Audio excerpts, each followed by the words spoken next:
Once the weather warms up around here, a few things start to happen. Calves are born, grass starts to grow, and the flies come out to play. It's not just the flies, they also bring their little mates, the blood-sucking mozzies. I'll show you through some of the tried and proven methods that I and others use to camp comfortably at this time of year while there's all these bugs around. We'll split this into a few categories: the clothing that you wear, the chemicals that are available, and the campsite in general. Wherever you're camping in Australia, the bugs are generally the same. The main thing that differs in all the locations around Australia is just the time of year that the bugs come out, really. All the things that I'm going to talk about in this video are small enough that regardless of the system that you have, they're all small enough to carry easily. Let's talk clothing. Realistically, you should wear whatever makes you comfortable. But for the ladies and whoever else wants to wear active wear, I'll give you a word of warning about that. I mean, I get it. It's comfortable, and more often than not, it looks pretty good too. But this isn't the place for it. And it's because they're so tight-fitting and so thin. And all those mozzies with those little needle noses are going to bite straight through that active wear, and you're going to get welted up. And you won't even know it's happening, really, until you get the active wear off and you see bloody bites all over you. So avoid it if you can. I would recommend something that's a little bit looser fitting. So as you move around, the clothing is moving away from that part of your skin. So if there is something biting through as you move, it's going to nick off and leave you be. Here in north central Victoria, we get flies, and I don't mean like the odd fly, I mean we get shitloads of flies here. Everyone that I talk to that comes up here to camp, I just had one there, yeah, that's the first thing they talk about is the bloody fly. As a local up here, we tend to talk with our teeth closed like this when there's a lot of flies around. And that's because we like to keep the number of flies that we consume as we're talking per day a relatively low number.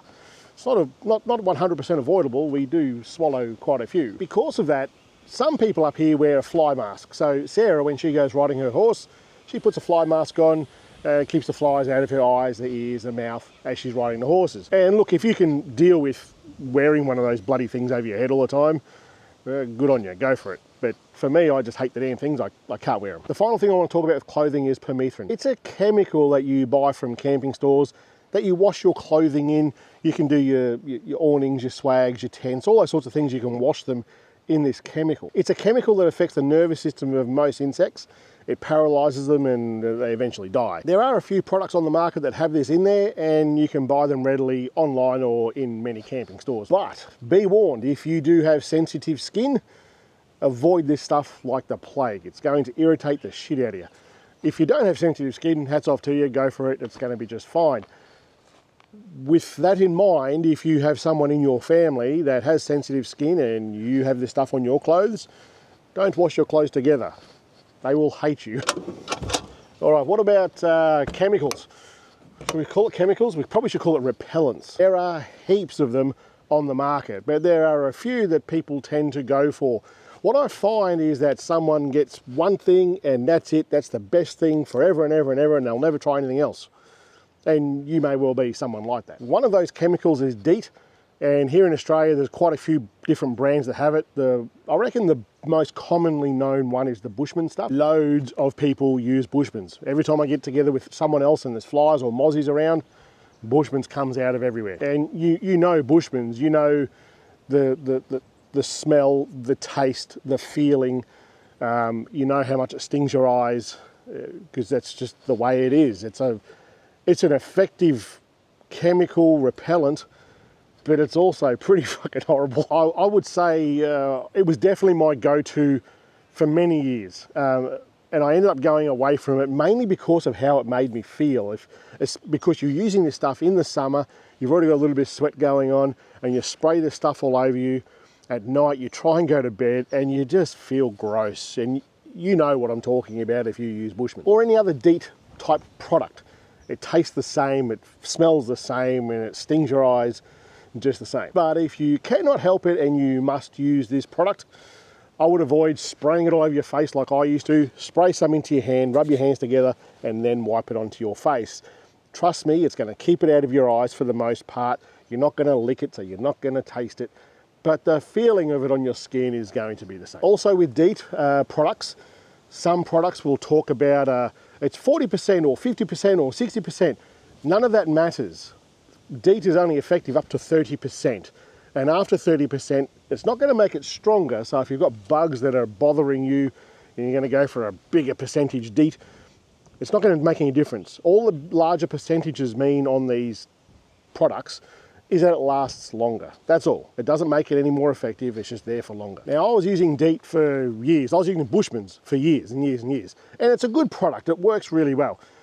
Until we had our street Christmas party. Where we live, we've had everyone on our street, it's all just farms on our street, but I think there's like maybe 7 or 8 farms. But every year we get together and have a street Christmas party. It's hosted at one of our houses. In fact, we had ours just last night and we hosted at our place. All the people come, and that's been going for like 70 odd years. But what I wanted to tell you is the last time that we hosted it, which was a couple of years ago, I couldn't work out what these things were in the morning, the day after. There were all these like horseshoe sort of dead points on my lawn. And I love my lawn, I like a nice lawn. And when I saw it in the morning, I was kind of gutted. It's like, what the hell has happened here? But a lot of horseshoe shapes that were dead lawn. And then other parts of it were circular that was dead lawn and a footprint in the middle.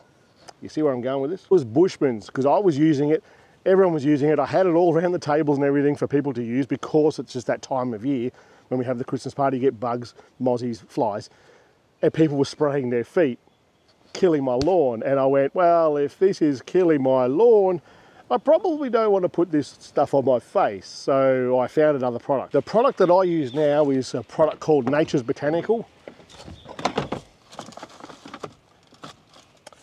That's it there. It's a natural product. The label here is kind of all crudted out because I've got like a bigger container at home and I like siphon that into here. And it's just it's a cream, you can see it there. And you need that much right there, and that will do my whole head. It's quite good. It's not as, I'm going to say it's not as effective as the DEET product, but it doesn't feel like shit all over your skin either. It keeps the flies off me for the most part when I'm working on the farm. The days that I don't wear this and I get down to a paddock and I'm working and I go, oh, I forgot to put it on, and I'm like keeping flies and stuff out of my mouth. It does make a big difference. I'm not saying that the DEET products or Bushman's products are no good. They are bloody good. I just hate the way that they feel on my skin, and that feels so much better. I use that daily on the farm. I'm not remotely affiliated with those people. They wouldn't even know I'm doing this, but it's a bloody good product. I highly recommend it. There is a little bit of a wives' tale that I will tell you about. And back in the army days, I would consume vitamin B, and a lot of other guys would do it. So before I went to Rifle Company Butterworth in Malaysia, bugs are freaking everywhere. I was downing multivitamin, B vitamins like nothing else. And it turns your piss like a horrid sort of orange colour because there's all this wasted vitamins just emptying from your body. But I can tell you what, over there you stay, back then at least, you stayed in a room with 3 other blokes. And I woke up, after the first morning, I woke up and I had a couple of splotches of blood on my sheets from mozzies that had been on me, and I've rolled over in the bed and squashed them. The other 3 beds looked like a freaking crime scene. There was blood everywhere. This is just my personal experience with it. There is absolutely no scientific evidence whatsoever that vitamin B does anything. It's an old wives' tale, if you like. I can tell you though, from my point of view, it bloody well worked. I don't know if it was that did it. It was hardly a scientific test, but hey, it's vitamin B. Go for it. All right, let's talk about the campsite. There's a number of things that we can do here that is going to help the situation. First is campfires, and although I am not in a fire ban season just yet, it will be soon. There's no fire ban here yet. I could have a campfire if I want, but it's like 27 degrees at the moment, and tonight it's going to get down to like 12 or 13 degrees. I don't need a campfire. I'll just cook on the gas stove there. I'd rather cook on the campfire, but I really don't need a campfire for warmth. But the smoke from that will generally ease up the mozzie situation for you around camp at night time. You know that already, it's pretty obvious. Whilst I'm working here and doing editing of videos and so forth, I will often have I will often have a fan sitting there, a little 12-volt fan blowing air onto me, and that will generally keep the flies off me as well. This is without using any sort of chemical or repellent on me whatsoever. And I don't even have any on at the moment. So I'll put a fan there and have it blowing on me. That'll keep me relatively cool and bug-free. There are a few area repellents that I've used over the time, and this one here I used to use this all the time when I was motorcycle camping because it's so small.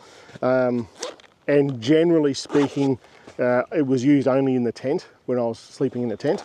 It's quite small, it's a rechargeable thing, it's a flex tail, it's got a light in there, and they all work roughly the same.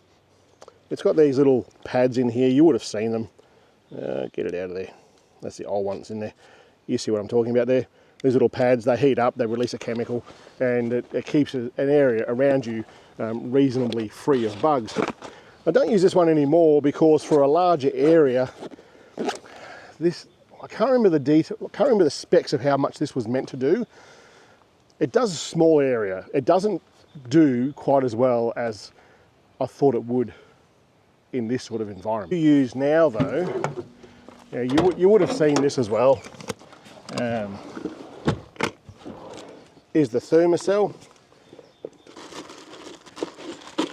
And I'll use this tonight. You've seen these little disposable gas cans. It works on the same principle as the flex tail one. They're just the pads that I use. One of these lasts, it's quite some time, it's like 8 or 9 hours. I'll use one pad and it will last me a couple of nights. I'll go to bed reasonably early, we'll talk about that in a minute. And that there screws onto the top of this can. You light it and it burns very slowly. The can lasts bloody ages. This here works incredibly well. This is meant to do a 21 meter diameter, I think it is, area. I put this down there underneath my awning and I don't see a mozzie again all night. I've been using that Thermacell now for a while. I absolutely rate it. It's bloody good. I've seen some other stuff around on the market. There's one called, I saw a video and it had Mosfog in there. It was an Aussie made thing and I was really keen to try it. Every time I go to their website though, their website just, it says like access denied or something. I can't actually buy one. Don't know why, not sure. But I would have loved to have tried one just to put that into this video. I've seen other people review them, that Mosfog, if it is still there and there's something wrong with their website. I just can't find it. It might be worth trying that as well. But this Thermacell one, absolutely rate it. It's very bloody good. The chemical that's in this, I think it's called erythrin or something like this. All the specs that I can, all the material that I can find it suggests that it's fine. I wouldn't sit there while it's there's a little bit of smoke or steam comes out of it. I wouldn't sit there breathing in there. Everything I can find it says that it's okay to use. Once it gets dark and the mozzies start coming in, lighting around your campsite is the obvious go-to besides something like a Thermacell. And thanks to one of you guys, I can't remember who it was, you recommended this is the hardcore awning light kit, and it was bloody easy to install and it's working really well. This is not your be-all and end-all of mozzie camouflage, if you like, in your camp setup. Amber lights do well, but it's not as good as you might think. Most insects don't see light around that 650 nanometer wavelength, which is the amber lights. That's why it seems to work well for so many, but some insects are still attracted to heat, and that's what you are. So they're still going to be attracted to you.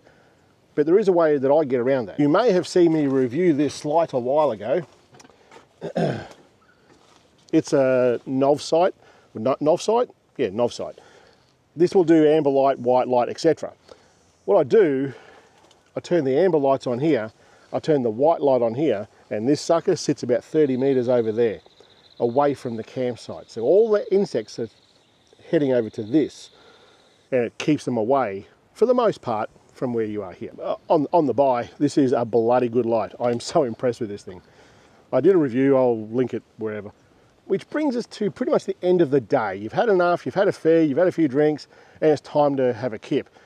Go out, get that white light, turn it off, come back to camp. At this point, turn every light off in camp. I don't ever sleep with a light going on. Like, it's for multiple reasons. I solo camp a lot, so you don't want to broadcast your location to the world. And also, when you get into your tent, swag, whatever it is, if there's mozzie nets or fly nets all over it, you don't want any light going on there when you're getting into bed. And also, obviously, keep all those mozzie nets closed through the day. But when you go in there at night, turn all the lights off so they're not attracted to you getting into the bed. And that's because as you get into bed, open up all the zippers, there's light going, all the mozzies and stuff are attracted to it. They're going to join you in the tent for the night, and it's going to just annoy the hell out of you. There you go, that's it. That's my tips for you for camping when there's plenty of bugs around. This community that's out there that we're slowly building here, there's a lot of good ideas that you put in the comments on these sorts of videos. Things that I've never thought of before. So share the knowledge and let everyone else know how you combat the creepy crawlies through the summer. See you later.